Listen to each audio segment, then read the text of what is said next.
here today to talk about life, love, music, taking care of ourselves, Absolutely. and sisterhood too. We'll touch on that a little bit too, because I think we're in a special time. Yeah. Yeah, I think we're in a special time. And I think God is calling us to shake it up a little bit, not try to do it the way we've been doing it, you know? Yeah. That's what I think. I think. So I'm going to start off. Can you just say your names for everybody who listens and watches this? My name is Laia, Laia Jones, Jones. And if, people want to find out more about who I am and what I do and all the things, they can go to laiajonesmusic.com. So Yeah. that's LAIAJONESMUSIC.com. So on my site, you'll see the music that I've done. You'll see the apparel company that I have. You'll see a lot of the events that I have coming up live Oh, because I do tell some, us about that.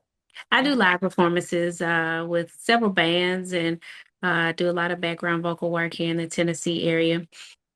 And so that's like the thing for me. I'm very creative. I've always been. Tell Music has been my primary thing for gosh, as long as I can remember. I've been singing in groups and choirs and background vocals and session work and all those different things for quite some time. I started singing in a choir, like in organized choirs as early as maybe 6, 7 years old in church. okay. And, back then, um, I had a mom who was always in church. Mm, And if you were growing up in my house, you had to have something to do. mm. As far as church was concerned, you could not just go to church. You could not, Thank you. right. And my mother was very active in our home church. My mother was on the usher board. What My mother, denomination are you? we grew up missionary Baptist at a Okay. little church in Memphis, Tennessee called Riverside Missionary Baptist Church. Okay. And she did the usher board. She was on the youth department committee. And then, people realized that I sang. And so back then you couldn't say no. There was no to an adult. Uh, and they would tell my mom, Sister Jones, we put Leia on program for XYZ event. And oh, okay. And I'm like, I didn't ask to I be didn't I didn't say yes to that. right. I didn't But say yes. there was no opportunity. You couldn't say no. It Mm. was what it was. If an adult told you that they put your name down for something, you had to do it. Now, do you still sing mostly? Do you still sing regularly in the church, or do you do your outside events mostly? I do both. You do I both. sing at my home church here in Nashville. I Mhm. go to Capacity Church here. I also do several other churches around the Nashville area. Okay. So when other churches call and say, hey, we need a worship leader or we need somebody to come and help with praise and worship, I'll do that too. Mhm. People call me a lot of times to do a lot of session work, background vocal work here in the area. I do that too. Okay. Um, Can I ask you a favor, Sora? what's that? I've been listening to "Change Me" by Tamala Man. Can you just give me a bar? Do you know about I "Change don't. Me"? I'm not really familiar with it. Oh, girl, All I know is the change me, oh God. That's all I really know. that's Uh, good. That's good. I don't know all the words. Da, da, da. I That's don't know good. all the. I just know that piece because I haven't really listened to it to really learn it like that. I've heard it in passing. Well, we're going to talk about your breast cancer journey, but I think I want to Yeah. start with the music with you. Ah, cool. Okay. I think I want to start with the music if You can do that's what you want to okay. do. Do what I want to do because it's my creative space and I get Yeah, to it create is. what I want, don't I? I love Yes. that. I love that. Where did I see you come from? I'm now talking about your Mm. album. Give us the name of your album that you have. The name of my project is Tape Decks and Diaries. Volume 2. It's the Okay. playlist edition of my project. There's Tape Decks and Diaries Volume 1, and Mhm. it's called The Layaway, but I See You, the track that I did called I See You, that track came from a pretty personal place. Okay. Uh, See, and that's what we feel when you. That's that. See, that goes from the artist's heart when it's really this raw, yeah, emotion. That's what we fall in love with. I think I because. think dealing with being a musician, Uh it's huh. a pretty male dominant world. And Mm-hmm. so I cross paths with a lot of different men. And I don't know what it is about the guys that I am connected to.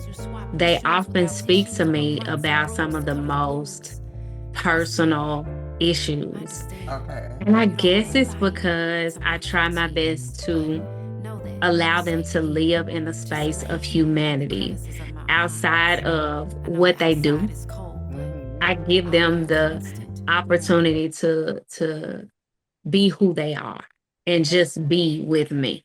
Um, and I have a friend that he will call me every single day.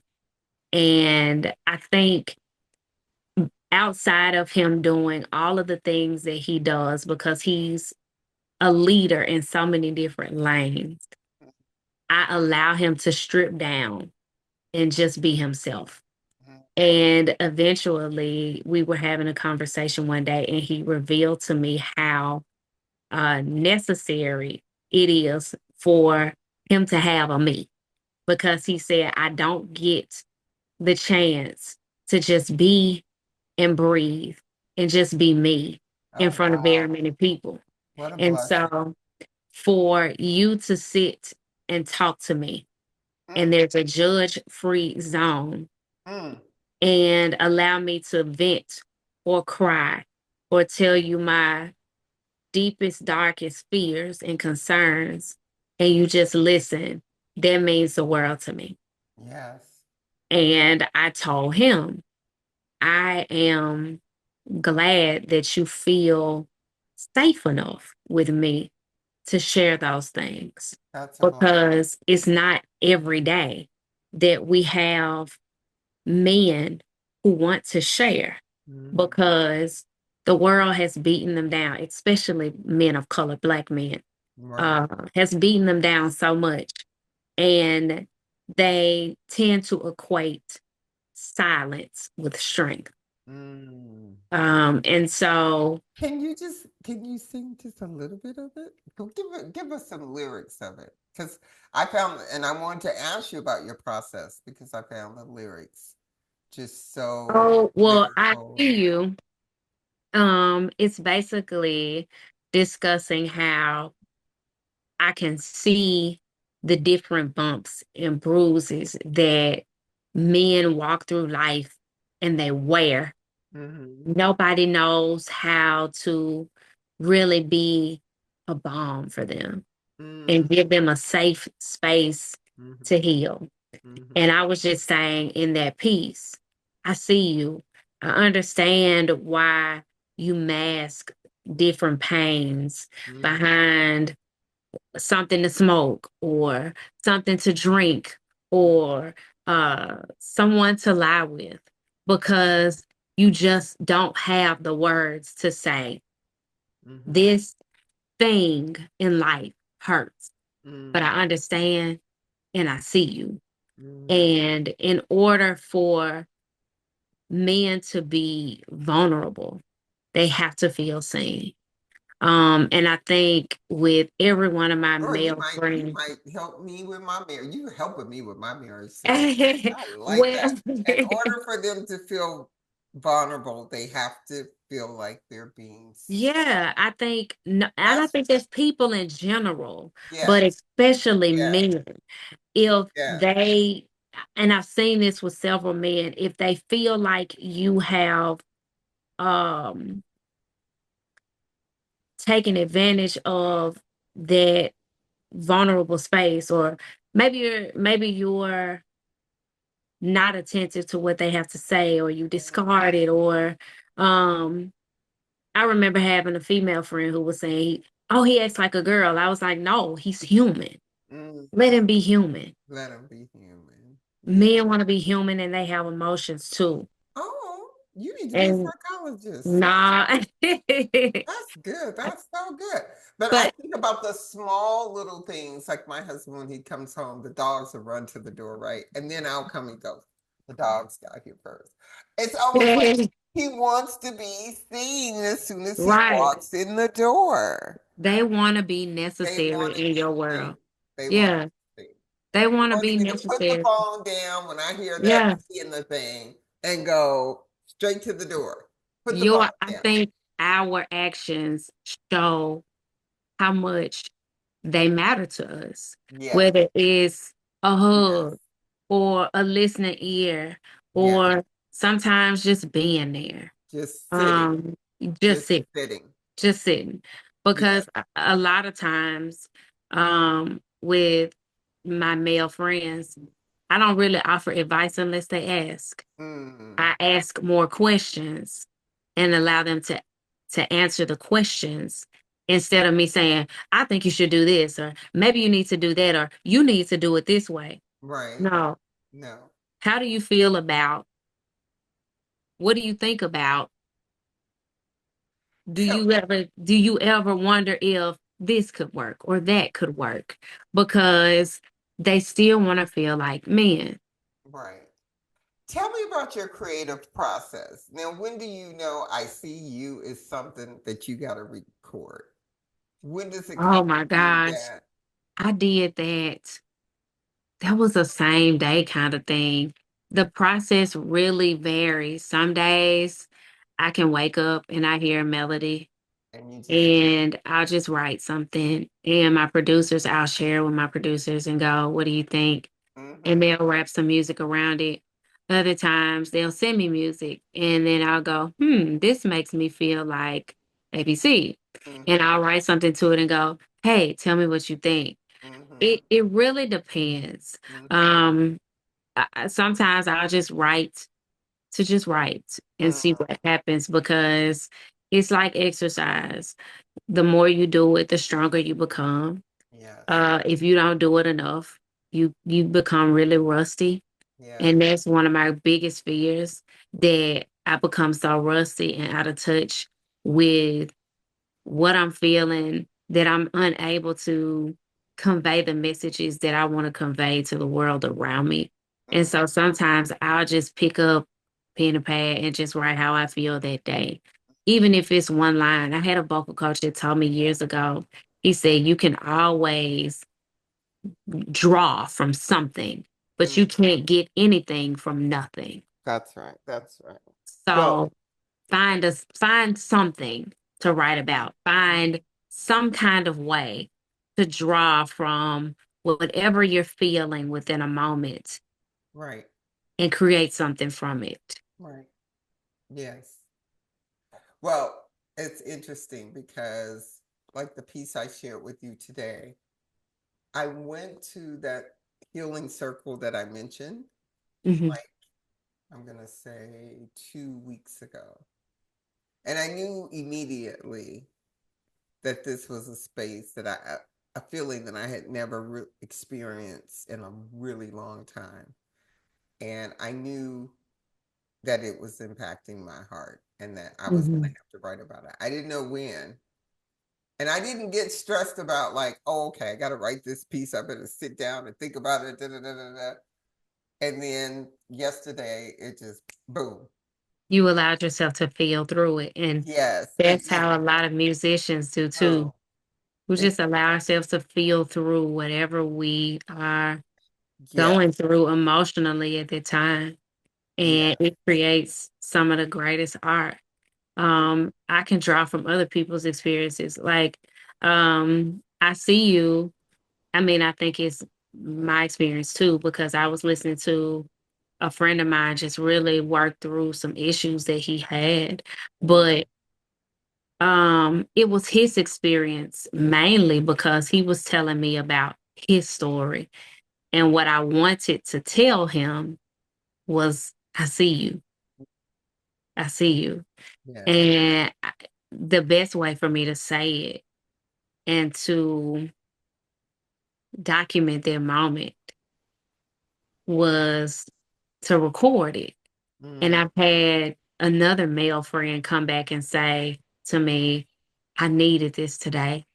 Oh wow. That's Like special. last week, somebody text messaged me and he sent me a screenshot of him listening to I See You. Oh wow. And I was like, that's why I wrote it. I wrote it for a you. And I'm grateful to God for moments like that. Yeah. That's always like whether I reach one or 1,001. And that's Um, the whole point of yeah, creating. that's that's why I do it. You just want to reach people. And Right. uh, I know I got like three or four, 3 or 4 or 5 messages, text messages back. I got 2 phone calls. I was like, that thing must be hitting people. It is. That's a great article, And and I that's read a it good today. thing when it hits people. That means Mhm. I was able to transfer that feeling that I Mhm. experienced 2 weeks ago. Um, And it's your way of saying, I love y'all. oh, don't make me cry. But that's what I try to create when I create my music, a way to say I love you a Yeah, billion times over. that's a Because song right there. That's a song and an article. That's a whole book. yeah, The way I say I love you. Um, because I was joking about money, like, God, could you pour a little more money in my, but hmm literally, I knew when I was called that it was my way. He was calling me to say I love you to people, hmm creatively, and that I could not be concerned with traditional means of, you know, pay and compensation. That I was just supposed to step in a space where, with the written word, I say, I love you. hmm And sometimes that is the That's greatest why it hit me when you said compensation. that. I was like, oh God, does she know that? hmm Yeah, that's it. That's it. And it's unfortunate too because the world sometimes wants to put you in a category in a box and say you got to do this, you got to do that in order to, be acceptable. And we really just have to let people share their gifts the way God has called them to share their gifts. hmm My way of saying I love you is not going to be to show up and be in committees and do a lot of different other things. Yeah. My way is going to allow something to really touch my heart and be able to sit with it long enough that I can give it back to you that moment and hopefully it'll touch yours. hmm So, hmm oh, I love creating. So, now what about the song Before I See You, which is Private Parts? Yeah, let me touch your heart. Private part. Let me touch your I heart, Private Parts. I like that one too. One of my favorite spaces to write is in the car. Mm, I spend a lot of time driving, right. and I started working on this song a few years ago. And it took shape finally this year. Mm-hmm. Um, but I wrote it after just dealing with the woes of dating, the ups and downs of dating. Mm, And as dating has evolved, it seems to be it's so superficial to me. mm, Um, People don't want people for people. It seems to be all about some form of self gratification and not, like I said, loving people for who they are. and sitting I in talked their to another heart. guy friend about this. We see so many people trying to figure out what you have. And Mm, I was like, all I want to do is just right. Yeah. touch the most intimate space of you. That's Right. the most we give everything but that. Like Yes. it's crazy that we have people that are willing to give of themselves physically, Right. but don't want to give of themselves emotionally. Yeah. It's all kinds of apps created for people to connect with people physically, whether I'm just going out with you for a cup of coffee or any other form of what we call a date, Mm-hmm. or if I'm just meeting up with you to do something else. Mm-hmm. It's never saying, "Hey, I want to meet up with someone who wants to know the innermost part of me Just share and your know how to treat it well." Yeah, right, right. I I wonder though, is it because we've gotten out of practice of just holding physical space with each other?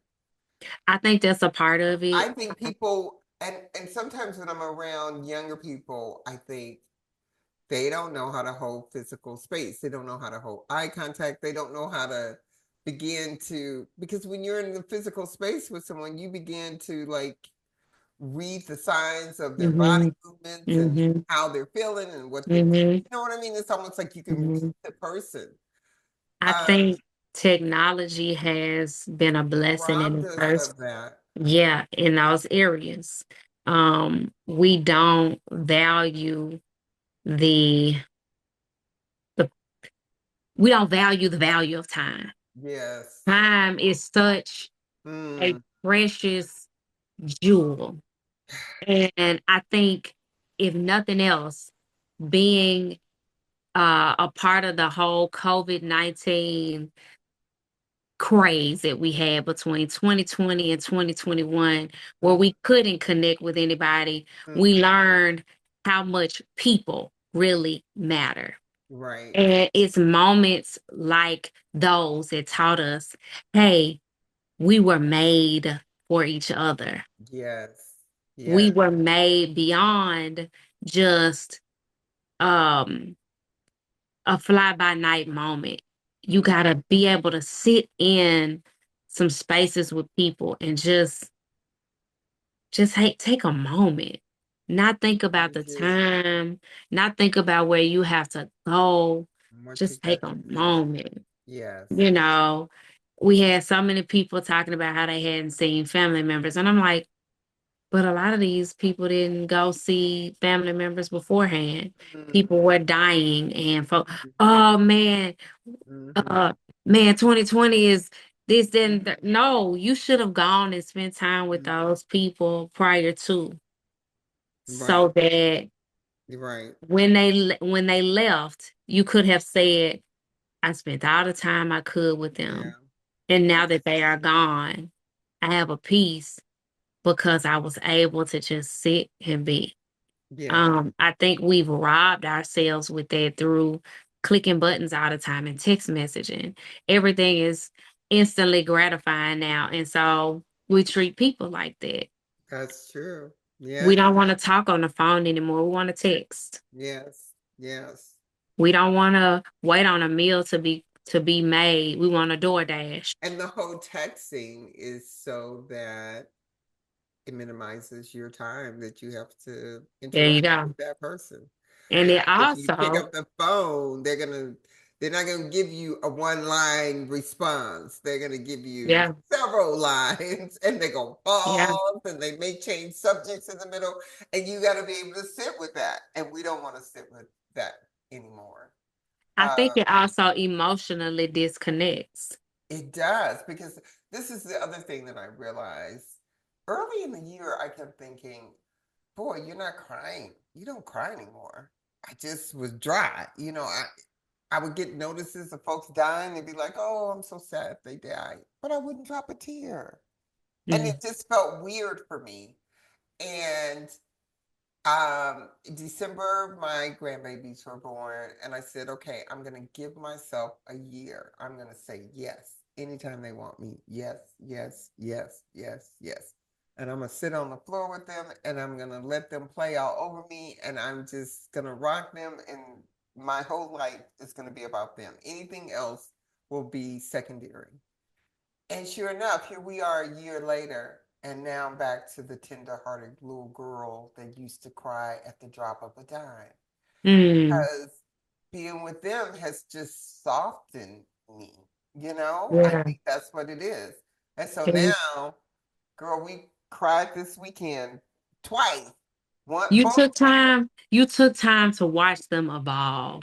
yes, You've been there from the start of it all, which yes. makes you appreciate the value of time. The value of time, just the value of time. That's no better way to say it. And there's nothing that can replace that. Right, There's right, there's no replacement for the value of time, of just right, being there. right. Um, and that allows you to feel. I think when we don't give ourselves that time, we stop feeling. We become like Mm-hmm. robots. We're Mm-hmm. robotic, and that's why Mm-hmm. I'm getting, death notices after death notices, like, oh, so and so died. Oh, I'm so sad. Boop. You know what I mean? Yeah. We're just not feeling, and we got to get back to feeling. I think Mm-hmm. Mm-hmm. that's the main thing. We got to just slow it down a little bit, get back to feeling um, people for people, Yeah. and just wanting to be in their space. You know, I Yeah. I did a piece, and I read from this book, Black Liturgies, and the title of the piece that she had written is Dignity. You know, that our dignity and our value of who we are as human beings is inherent. It has nothing to do with what job we have, what we're doing, what degree we have. Just breathing. That's enough. God gave you breath. That means you are doggone special. Okay? And maybe I should spend some time with you. Yeah. Yeah. It's just that simple. But we've gotten to this, hierarchy of importance and who is, more worthy of a response than someone else. And it's just like we gotta we gotta get back to the basics. So so tell me again where you say, let me touch your heart. In the car, you're I talking did. and you're Um, thinking about a date or how your dating life has been. I was thinking about the fact that people always want the the physical parts of you, but Mm-hmm. never the emotional piece, Mm-hmm. because that's a piece that you have to take time to Mm-hmm. invest in. Mm-hmm. And my thing has always been, if you don't want this part of me, then Yeah. you don't want any of me. Yeah. Um, it's a package deal, Yeah. and it takes time to get here. So it's gonna Mm-hmm. take time to get here. Mm-hmm. And so I spent a lot of time. I still spend a lot of time driving, but especially when I was living in California. Mm-hmm. Before moving back here to Tennessee, I lived in California for, man, over a decade. Mm-hmm. And Do you miss California, or are you sometimes happy where you are now? I do miss certain pieces and parts of California. I do. You do. Um, I made a lot of great friends and learned a lot in California. So yeah, sometimes I do miss it. But yeah, I wrote that song on my way to work. I'm notorious for having a phone mounted Mm-hmm. to either my windshield or like a vent, and I can just hit the record button and things were just coming to mind because I had become so frustrated with dating and how people always want to figure out how they can sleep with you. But Mm-hmm. nobody wants to figure out what your last name is or your favorite color They going or, straight for the yeah, like what are cookie. my hopes and dreams and where I'm from, or if I even like people at all. Yeah. Like, do I mesh with the world that you're trying to create Right. for yourself? Right. Before we get started with anything physical, who Yeah. am I character wise? Am I honest? Do I have integrity? Do I steal? You know? Mm-hmm. So all of those things played a part in the construction of that song. Oh. Because I'm saying I want to connect all the dots, privy to places they're not. Let me see who you really are. Mm, and be unafraid to show your scars. Let me enter your secret places where mm. no one's gone. Let me in. And that goes back to kind of That what goes I to, was you saying know, about I see Quincy you, Quincy Jones has the secret place. Do you know that secret song? garden. Secret Garden. Yes. Yeah. Okay. And it just made me think about like all those moments where um I would date somebody and I'm like, it's not it because Mm, he does not want to know who I am. And so I would move on. And I mm, was like, I really just want that one somebody mm, that gets me mm, because they understand me from the inside out.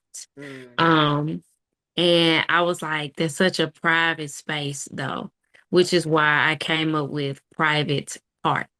okay. Um, and I mean, usually when you hear private part, you're thinking something way more taboo, but I'm talking about the heart. You're talking about the heart. I love that. I love that. And hopefully my editor is going to be able to play a little of this and give us a little space to listen as we talk. Um, Tell me this. So we're gonna just pivot a little bit. You are a breast cancer survivor, and I I am am. daughter of a breast cancer survivor. I am. And so I have enjoyed um, sharing the stories about you guys' courageous journeys. And so I'm interested in May of 2017, Hmm. you discover the cancer. Hmm. Were you still singing? Was that your primary artistry at that time, or were you doing something else? I was singing and I was also still developing my apparel company, 66 and Change.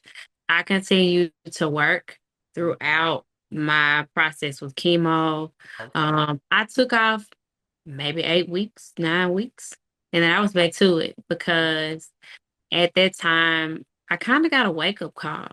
Mm, And I began to ask myself, what will you do if you die tomorrow that you want people to remember you by? mm-hmm, Um, mm-hmm. I mean, because I had seen people die from cancer, my mother Right, being one of them. right. And Tell us, I your mom was at what age did she she was pass? 38. 38. And I didn't feel like I was going to die, but Mm-hmm. I felt like you too have an illness that it has killed so many and Yeah. it's still taking people out of here. Mm-hmm. So, if that is the case for you, what is it that you can do with no apologies Mm, to make your mark on the world the way God calls you to do it? right. Because while you're still breathing, Mm-hmm. there's still time for you to be impactful. Yes. And so I was still working on 66 and change. This is one of my shirts. Okay. And I can explain 66 and change because when people see this shirt, they're like, wait a minute. Uh-huh. Uh, they're pretty edgy, but all of them have a Christian meaning to them. And I have a scripture on every single one of them. But I continue to work on that. I continue to sing in bands. And I remember I was in California at this time. Mm-hmm. And I remember a band leader telling me, um, I don't want you to come back if you're going to be too sick to perform with us. He was like, my mom had breast cancer. I was like, first of all, I'm not your mother. Mm-hmm. Second of all, Mm-hmm. and I wasn't trying to be mean, Right. but I wanted him to know. And I told him, I said, I will not allow a disease to Mm. dictate to me All right. the destiny of my life. All right. Either you want me to come back and sing or Mm-hmm. not. Mm-hmm. Well, I want you to come back. I said, just let me know the dates Okay. and I will be there. Don't worry. That really kept me going Yeah. while I was going through my process with chemo and reconstructive surgery. Uh-huh. Um, I got sick of sitting at home. And so I kept creating. I kept creating my t-shirts. I kept creating music. I kept hanging out with my friends. And my friends were very integral in Mm-hmm. helping me to get through the process because they did not allow me to be sick. Yes. They treated me just like they treated me the whole time.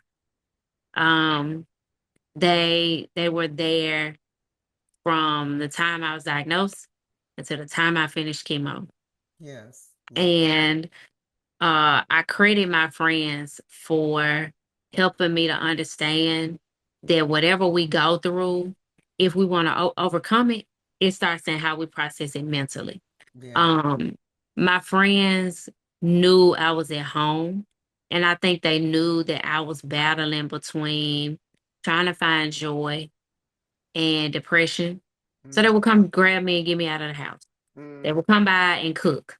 They will come by and say, Lucky you. hey, yeah, you can't sit in here.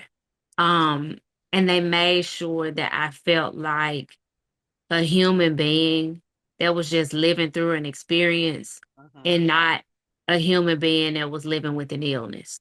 Mm. And I think What a blessing. everybody that deals with something like that, they want people around them that are going to remind them, hey, this is Yeah. temporary and it's all about how you Respond. process it and look at it. It's your Yeah. point of view makes so much of a difference in how you get through something like this. If Yes. your mind is telling you that you are sick, then okay, you'll be sick. Yes. Yes. Um, one of my cousins asked me, she said, I don't see how you did it.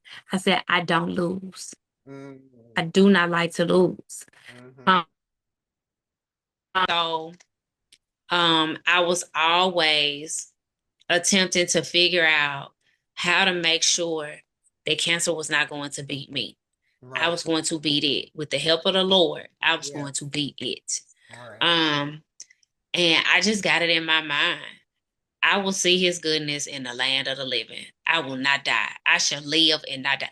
I remember my brother came and he took care of me for a while with my aunt. They both came down to California to help take care of me. And he told me one day, I stayed in this little apartment in Pasadena at that time. And into he would go into my bathroom, Mm-hmm. and I was like, dude, I only have one bathroom. This is a one bedroom apartment. But oddly enough, he stayed in my bathroom. Whether it was to shower or to just go to the bathroom, he stayed in my bathroom. I was like, dude, you all right? He was like, yeah. And one day he came out. He said, if you ever want to be encouraged, go to Leia's bathroom. I was like, why did you say that?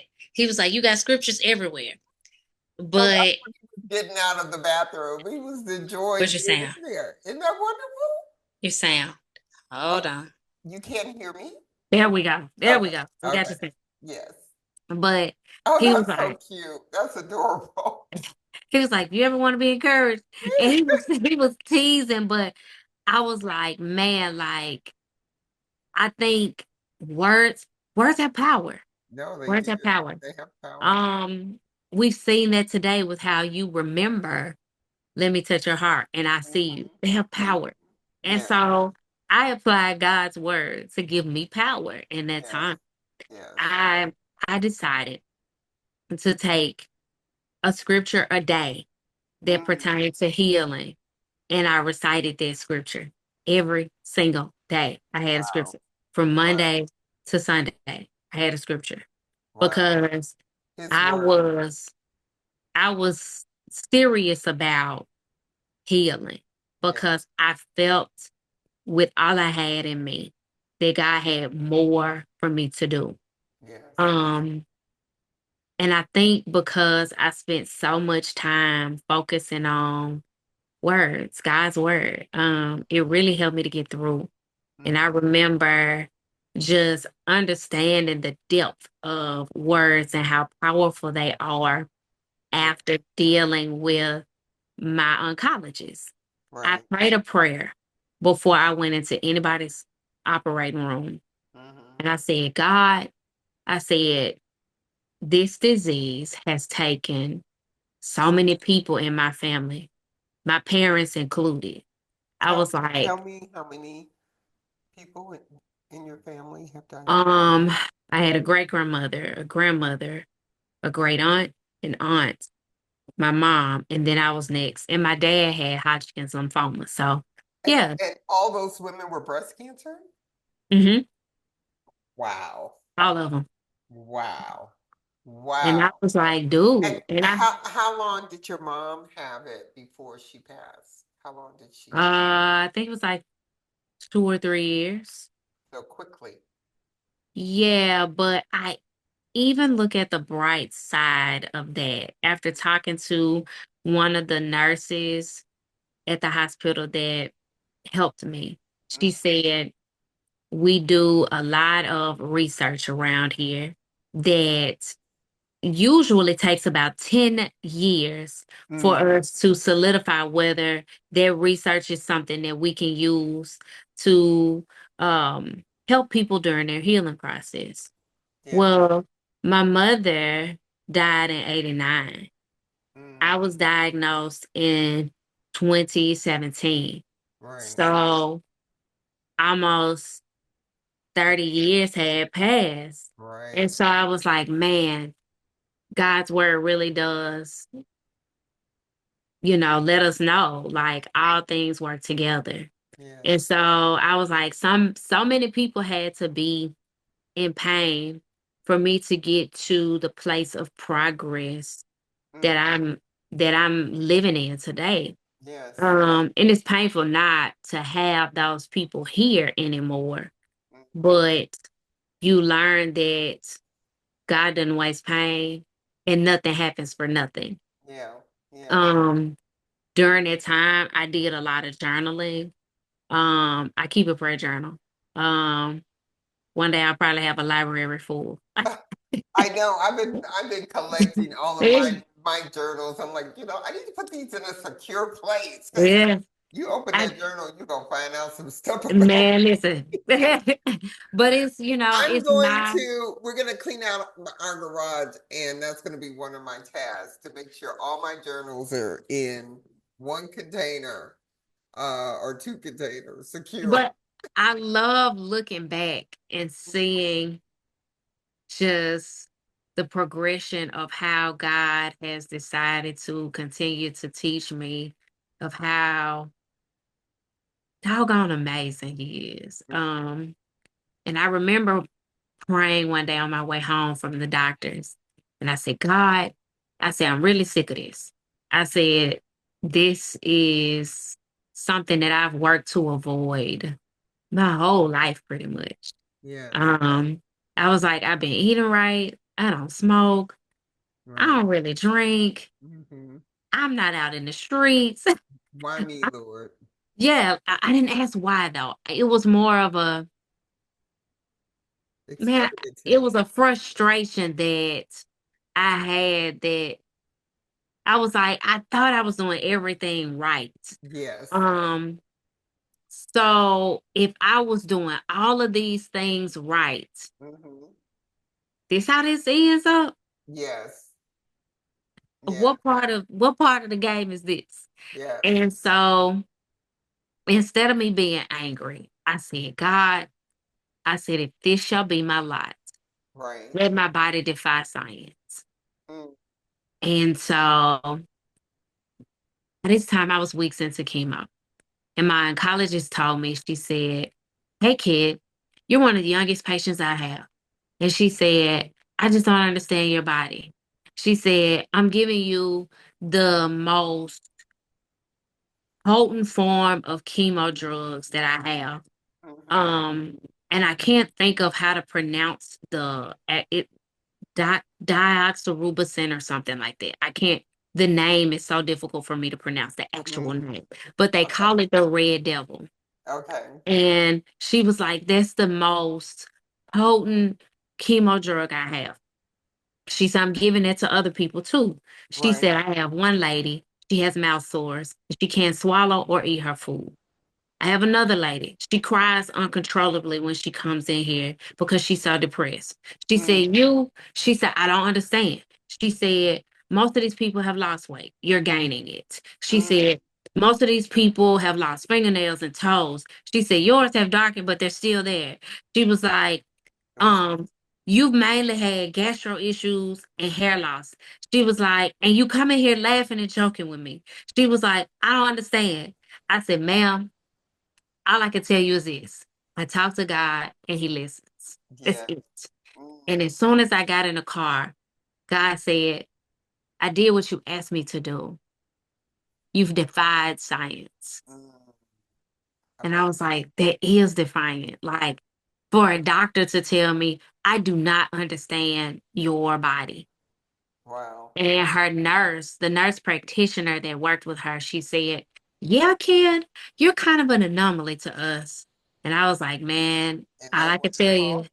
Isn't that wonderful? man, and I really do believe it's just the power of God's word that I continue to speak over myself. I Yes. Yes. continue, and my younger brother said, I don't see how you do it. He was like, I mean, I just don't understand. I was like, I'll be fine. Mm-hmm.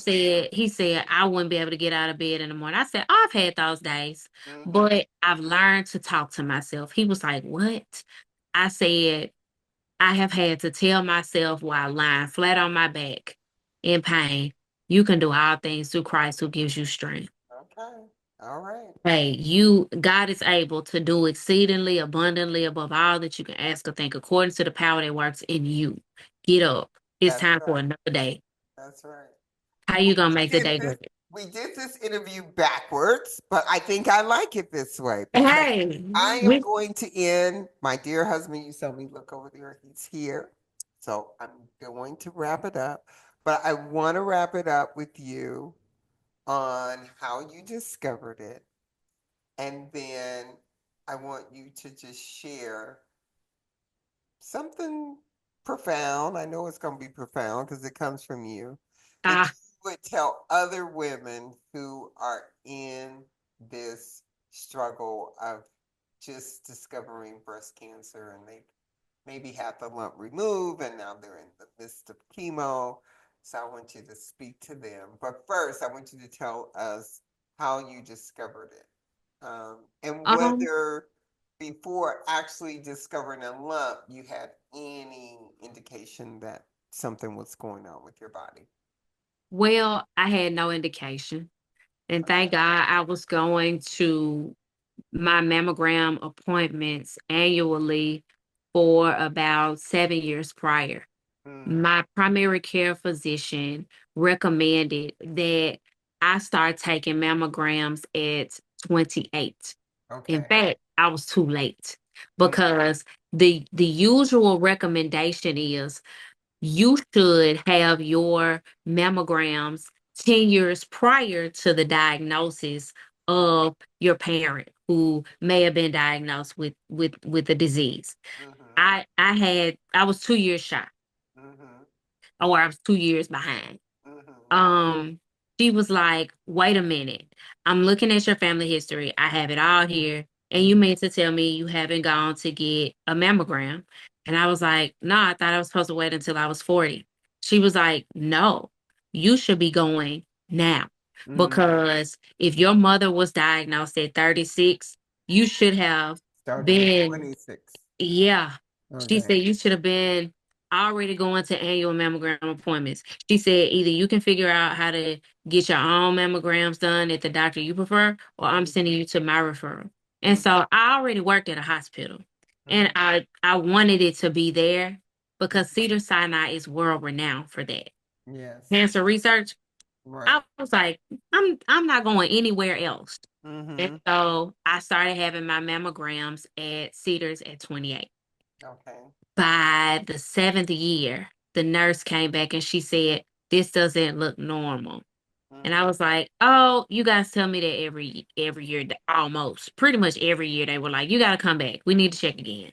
And mm-hmm, I was like, "Y'all tell me this every year." And then the radiologist will come back and go, "Oh, it's just a density, and oh, you're young, mm-hmm. so don't worry about it. We'll see Right. you."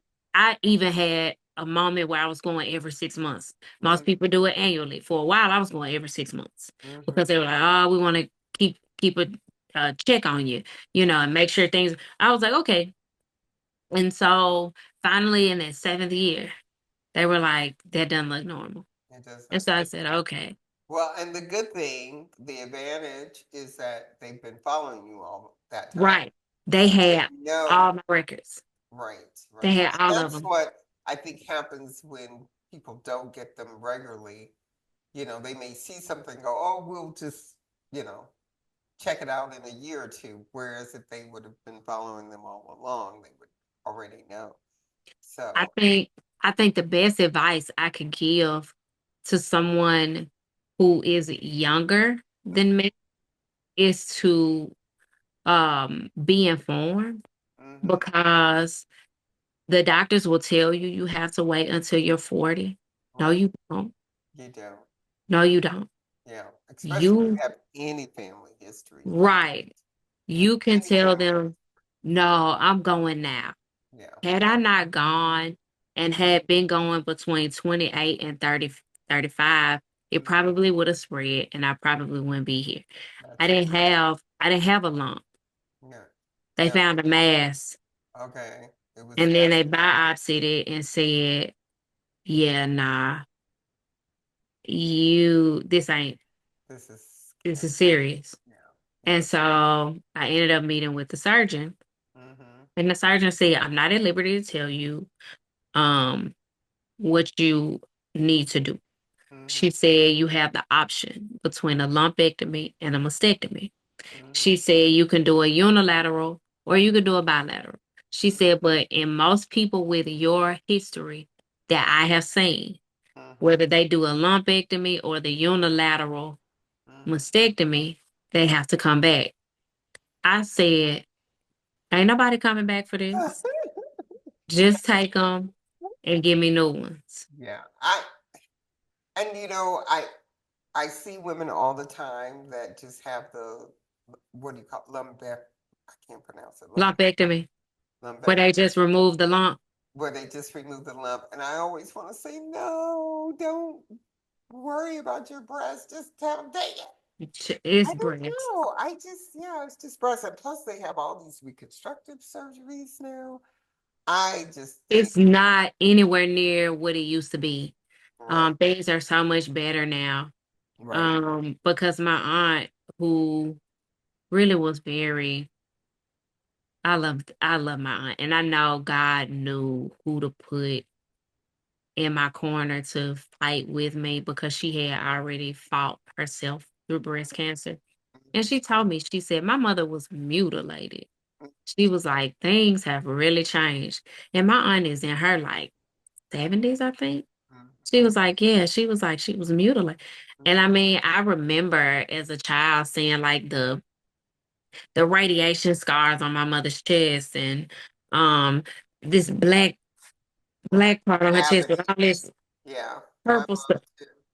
It was very, it was just a rough road that they had to travel, but things have drastically changed. And I heard everybody else's story. Oh, you're not gonna be able to do this, and oh, you're gonna have this happen. I didn't have a whole lot of that happen because of the great strides that have been made Yeah, scientifically. yes. Um, but yeah, I would tell anybody and everybody to just be informed Yeah, and know your body and the different changes. I was doing my own self checks right, every month. right. My reconstructive surgeon was like, "You have to be one of the most organized people I know." Mm, And she was like, "I've never seen anybody calendar because I would schedule my self your checks. self Oh check. my God. Yeah. Right, right. She was like, you Oh, put it in your wow. calendar? I was like, yeah, because I put everything else in my calendar. So Why why not not? put it in my calendar that morning when I get up to do a self check? She Mm-hmm. was like, it makes sense, but I've never seen this before. Right. But it was those things, every doctor appointment that I have, Mm-hmm. I put it in my calendar. Yeah, I don't miss doctor's appointments. I don't like them, yeah, but I don't miss them. yes. I mean, I had a physician to ask me like last year, I think it was. He was like, "Why are you here?" And I was like, "Don't I need a annual?" He was like, "Leah, the same things that we do when we do the checkups on the oncology side." He was like, "I'm It's doing the the same. same thing here." He was like, "I mean, you want me to take your Get out blood of pressure?" here. Yeah, he was like, "I see all your work here." He was like, "You're fine. Yes, Go home." yes. I was like, "Okay." so three things. Well, we better go with two now. I'm gonna have to get off. Two things that you want to tell women that they should do to take care of themselves. Um, Yeah. Be an advocate for you. If mhm, there are some things that you see going on with any surgeon or physician that you work with that you don't like or don't want them to do to you, say that. I've had so many recommendations. Oh, your BRCA test says this, so we want to do this. I mhm. don't want you to do that though.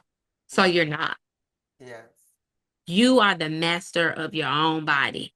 Yes. And ask questions. I mean, ask so many questions that it about makes their heads spin. That's right. But you need to know what's going on with you. At Yes. that time, this was pre-COVID, so my aunt could go back in the back with me and listen to what my doctor said because it's so much information that you have to take in.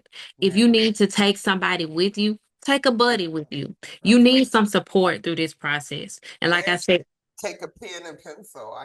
yeah, I sometimes take my notepad and I will say, repeat that. I'll write a note. well, Luckily with Cedars now, everything is so electronic it that is. you can It, just go it is. online. You can look at your blood work. You You can look can. at everything, which is That's what I great. appreciate about I Cedar. really do appreciate that too. Yes. That And because I study my blood work, I study yeah, my mammograms, whatever. I sit there and I go through. yeah. So it's so important to be your own self advocate. Yeah. And Yes. I use the recorder just like I use the recorder on my phone to write music. Hmm. I use it when I go into the doctor's office. Wait a minute. Yes. I'm recording. What'd you say? Yeah. Yes. Because this is my health. It's your body, and nobody cares about your living like you do. So you Yeah. do have to take your health And you have in to your own listen hands. to You have to, you have to listen to what your body is saying to yeah. you. If And you if you feel are a young lady, get the doggone mammogram at 40. yes, I Please, mean don't wait. as early as possible. Hmm. I wish that, things would change to where women could start getting them as early as maybe 25, 26, Yes. because people are detecting breast cancer much earlier now. Yeah. Um, And so I think that's the area of advocacy that most breast cancer advocates are focusing on, especially yeah, with Black women, to get demand that they if allow them to yeah. And get. if you're going through any kind of cancer, Mm-hmm. get in a support group. You cannot do this by yourself. Mm, I love Cannot. that. Um, And when you first start the journey, you in the beginning you do kind of retreat and it's like I don't want to talk to anybody. I don't want to be bothered because it's a lot to have to process. Right, right. Um but eventually I had to face facts. You Mm, can't do this by yourself. mm-hmm, mm-hmm. Cannot. Now, are you 40? Are you 40? I'm Yeah. 42. Okay, you're 40. I'll be Okay, 43 next week. okay. Mhm. Next week. What's your Mhm. birthday? December 23rd. December 23rd. Oh Mhm. my God, I got a Christmas Eve baby. Yeah. I have my grandbaby's December 22nd and Mhm. you're December 23rd. And then I have his dad is December 24th. Oh, wow. So, Yeah. oh, that is so wonderful. Mhm. Well, I always feel like I could talk to you forever, but I am so glad we started with your music. And I am going to ask my editor to put some of that music in the our Zoom just a little bit.